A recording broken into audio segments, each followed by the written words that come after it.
Thanks for coming. White Lightning was my first reading. Sparkling Blink was my very first publication, so that set off my whole life. Thank you, Evan. And then mad thanks to Kearney Street Workshop. They've supported me over and over and over again, so I'm very happy to be here. I'm going to read a short story for y'all. It's called Junkyard Cats. Thea did not remember when exactly the cats disappeared, just that she hadn't seen them in a long time. She'd forgotten about the cats altogether, but her mother kept practicing that song she wrote about that night, something about fire and cats. Thea sat outside in her underwear and an old t-shirt of her mother's on a banged-up fender that was still warm from that scorching day. The fender lay on the gravel, a wall of trash behind it. She listened to her mother's banjo plucking, her mother's reedy voice, and she tried to understand why the song was so sad. The song did not sound like water dripping, but it looked like it. She could see the water as she stared in the dark at the moon's gleam across beat-up, stripped-down cars, washing machines with broken windows, and abandoned refrigerators. The song ran in thin streams over all the trash and sparkled over every piece of metal along the way. There were no cats in the junkyard. Not anymore. When the cats were still there, her friends used to come by real late after bedtime. They weren't truly her friends, but Thea always wanted friends, so when two teenagers started sneaking in to smoke and drink, she spied on them and did not wake her mother. She used to watch them from inside a car that smelled less like cigarette smoke and was drier than the others. It was her favorite car because it was boxy and warm and had lots of room in the back. The cats liked it too. They would scatter when they heard her get close, but the car still smelled like them. She would sleep back there, curled up like a cat, every night if her mother would let her. Her mother would not let her. She said Thea would catch fleas. At first, her friends climbed the chain-link fence and hung out in the dark. They stayed near the edges of the yard, leaned on the fence, and talked all night. Thea wondered if they would kiss. The cats were feral but hungry, so when one of her friends started bringing a can of tuna and leaving it for them on the way out, the cats swarmed on it, hissing and fighting for a bite. Sometimes Thea was hungry too and would race the cats to the tuna. If she got it before them, she ate it with her fingers and drank the juice and smelled like tuna for the rest of the night until she crept home and washed up before climbing back into bed. Sometimes she didn't wash very well, and then her mother would complain about how she smelled and ask if she'd had an accident. Sometimes she did have an accident. Her mother wouldn't get mad, but she would make Thea wash her own sheets in the bathtub and hang them out to dry. On those nights, she was supposed to sleep on the bare mattress, but she would sneak out and sleep in her favorite car, in the back. The car would get all misty and hot from her breath, and the windows fogged up so no one could see her inside. She had to be careful to wake up early and go back to her bed before her mother woke. Her friends got braver and brought more of their friends. They all mostly wore black. They tried to scare off the yowling, fighting cats, and sometimes tried to catch them. Her friends drank and threw bottles, sometimes at the cats, but the cats were quick to run away, so they threw them more often at junk, which was everywhere and never moved, only piled taller and more compact from the weight of more trash stacked on top. They cheered when a bottle shattered. The bottle would explode in showers of sparkling glass, cast into the air like powdered snow. Thea cheered on the inside, and when they would leave, she would try to smash a bottle too. But she was not very good at throwing things, and her bottles usually landed in soft gray sand. She watched from the back window as a teen in a sweatshirt with the hood up, despite the heat, dragged a fender from a trash pile to a clearing. A cat darted from a garbage bin lying on its side. Somewhere in the dark, someone cursed. They probably cut their hand on something sharp. Thea's mother was always telling her to be careful not to cut her hand on something sharp. She wouldn't want to get an infection. Thea was careful, and she did not get an infection.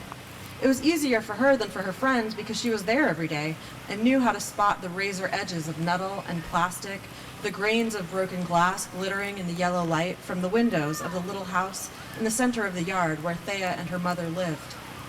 No one knew they lived there, but Thea couldn't remember living anywhere else but that small wood and tin shack hidden deep past hills of trash. Her mother said she built it with her own hands, where she knew they would be safe. where she could write her songs some nights and go away some nights and bring Thea up the way she felt was right. If people couldn't find them, people couldn't tell them what to do. Her friends created a circle with fenders, mini fridges, old buckets, couches, and back seats pulled from vans. Thea and the cats crept closer and kept to the best shadows. Thea knew the darkest ones where it was hard to see, even with eyes adjusted to the night. She watched as her friends dug a fire pit and filled it with trash. She crept closer and watched as they set the trash on fire and clapped and laughed. They sat around the fire drinking and talking. 2 of them walked off to make out in the dark. Because before the fire, everything was so dark, she didn't know what anyone had looked like, only their shapes. All of her friends had been shadow people. Now, with the fire, she saw everyone's lit faces, wisps of mustaches, acne, crooked teeth. She could almost feel the heat of the fire. It was hot out, but she still wanted to feel it on her skin, through her undershirt and on her bare legs, covered in scabbed-over junkyard scratches. She could almost feel the heat. A deep voice shouted, "We can see you!" Thea ran home as fast as she could. Thea's mother did not explore the junkyard on her own, but if she happened to wake up and see Thea's empty bed, she would put on her tennis shoes and go find her. She would go to Thea's favorite car and open the trunk and pull sleeping Thea out and carry her home and put her in bed. Now, Thea was too big to carry, but back when her friends used to come, she was only almost too big. Because it was summer back then, she used to go out every night. It was too hot inside. Her mother did not like to open the windows because of the noise of the cats and the junkyard smell, but Thea didn't mind the noise. She kind of liked it. The noise of fighting, hissing, caterwauling cats was a bit scary, like maybe she would get caught up in it and get bit and scratched, and that was scary, and scary was a bit exciting. Thea couldn't smell the trash. Her mother never got used to it. Whenever her friends came back, they built a fire every time, and Thea would get as close as she dared. She wondered if they knew she was coming back, if they had seen her again. She wanted them to see her, and she wanted to sit with them and taste beer, and maybe smoke too. She wondered if she would be brave every night, and every night she was not brave. Except for that night, the night her mother wrote the song about. She could smell the burning paper on top of the usual trash smell that she only noticed when she could not smell the fire anymore. A friend threw a bottle and it burst too close to her, and some glass bit her bare arms. It stung, and Thea was mad, so she stepped into the light, right up to them. "Oh, that is you," the person with the deep voice said. "Sorry." They didn't sound sorry. Everyone else laughed. Thea brushed glass dust off her arm and shook what she could out of her undershirt. Her friends continued throwing bottles. There seemed to be more people this time. Some people were standing and there was music, and everyone seemed louder and maybe a little bit meaner. Thea wondered if her mother would wake up. "You hungry?" One of her friends poked her ribs. Thea nodded. Dinner was just crackers and jam all week. Her mother told her she was lucky that she never went to bed hungry. But Thea never told her mother she was always hungry, even after she ate all her crackers. There was music and dancing and drinking and shattering glass. Thea spun in circles just out of the fire's light. Some of her new friends hooted at her, encouraged her to dance. They threw bigger things into the fire now. Some of them stripped down to their underwear like her, and they started spinning and dancing, and that meant they liked her. Her friends howled, and the cats screeched, and Thea spun and spun. The sparkle silver light of moon on chrome and the fuzzy golden light of the fire blurred in parallel hoops around her as she spun, the light in trails glancing through her barely parted eyelashes. Tears from her spinning trickled from the corners of her eyes. Through the hot wind swirling in her ears, she heard a shrill, inhuman scream. Someone was hurt, someone like a baby, but there were no babies. She felt a rush of heat shoot past her. It was screaming, screeching. Her friends were excited. They were flinging black blurs into the flames. More fireballs burst from the pit and streaked across the gray sand, screaming like firecrackers and leaving the scent and smoke of singed fur.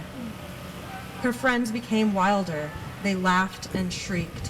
One fell over drunk. They jumped over and across the pit. They built the flames higher. Some ran deeper into the yard, hunting for something, their faces like lampshades and their smiles like knives. A ghost in the blur made Thea stop spinning.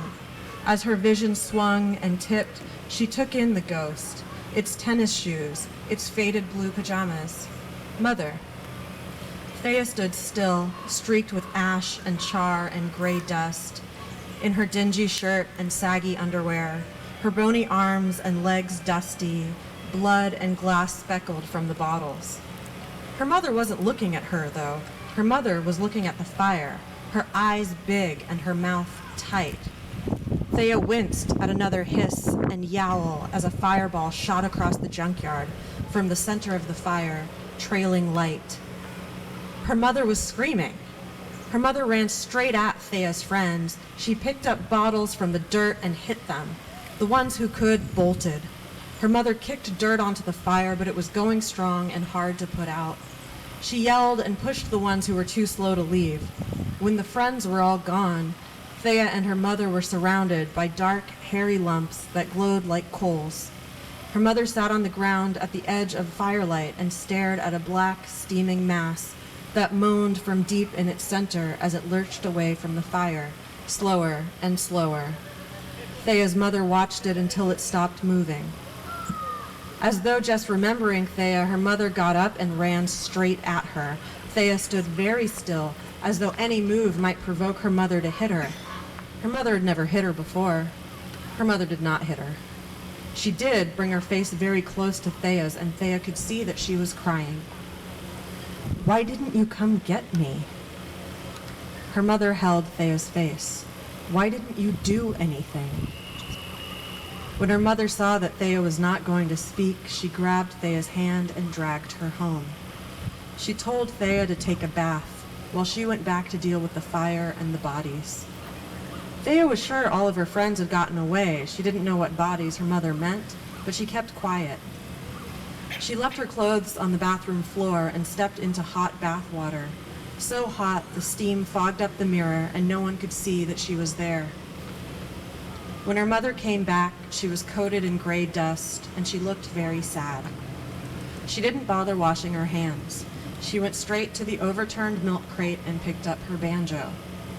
Thea, flushed from scrubbing and dewy from steam, in one of her mother's clean, oversized shirts, came out of their shared bedroom and sat on an old couch cushion on the floor in front of her.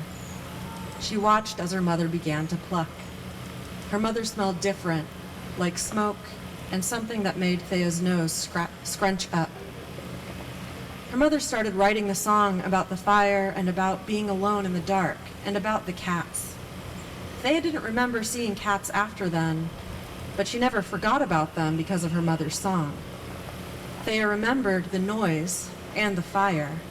She remembered the streaming orbs of light bursting in every direction from the center, the scent of burned hair. She remembered spinning and big kids cheering and yelling. She remembered the broken bottles and the many, many things thrown into the fire. Thanks.